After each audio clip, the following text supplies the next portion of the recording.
बहुत समय पहले की बात है। एक बड़ी झील थी जो एक नदी से जुड़ी हुई थी। झील का पानी साफ और गहरा था, जहां बहुत सारी मछलियां रहती थीं। उसी झील में 3 मछलियां थीं, अन्ना, प्रत्यु और यदि। वे तीनों अच्छी दोस्त थीं, लेकिन उनका स्वभाव एक दूसरे से बहुत अलग था। अन्ना बहुत समझदार थी। वो किसी भी मुसीबत की आहट मिलते ही तुरंत समाधान सोचती थी।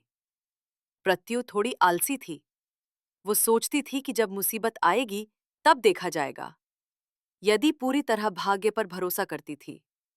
उसका मानना था कि जो होना है वो होकर ही रहेगा। एक दिन शाम को कुछ मछुआरे मछलियां पकड़ते पकड़ते थक गए थे। तभी उन्होंने झील के ऊपर बहुत सारे मछली खाने वाले पक्षी उड़ते देखे। वे समझ गए कि इस झील में मछलियां जरूर होंगी। उन्होंने झील के किनारे आकर देखा, सच में वहां मछलियां भरी पड़ी थीं।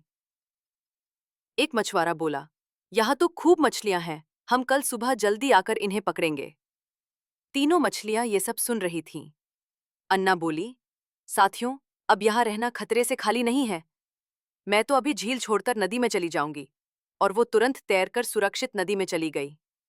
प्रत्यु बोली, अरे, हो सकता है मछुआरे कल आए ही ना, क्यों डरे पहले से, मैं यही रहूंगी, मुसीबत आई तो तब सोचा जाएगा।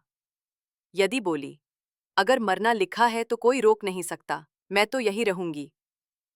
अगली सुबह मछुआरे सच में सुबह सुबह आ गए। उन्होंने जाल डाला और बहुत सी मछलियां पकड़ ली। प्रत्यु ने संकट को देखा और अपनी चतुराई से काम लिया। उसे एक मरे हुए ऊद बिलाव की लाश मिली।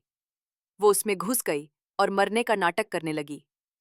जब मछुआरे ने उसे उठाया तो उसे बदबू आई और वो बोला, ये तो मरी हुई मछली है, और प्रत्यु को वापस झील में फेंक दिया। प्रत्यु पानी में गिरते ही तेजी से गोता लगाकर दूर तैर गई और बच गई। लेकिन यदि, जो भाग्य के भरोसे बैठी थी, वो जाल में फंस गई। वो अन्य मछलियों के साथ टोकरी में डाली गई और तड़प तड़प कर मर गई। सीख क्या मिलती है? जो समय पर समझदारी से फैसला लेते हैं और कोशिश करते हैं, वही सफल होते हैं। केवल किस्मत के भरोसे बैठना कभी अच्छा नहीं होता। मेहनत और समझदारी ही असली ताकत है।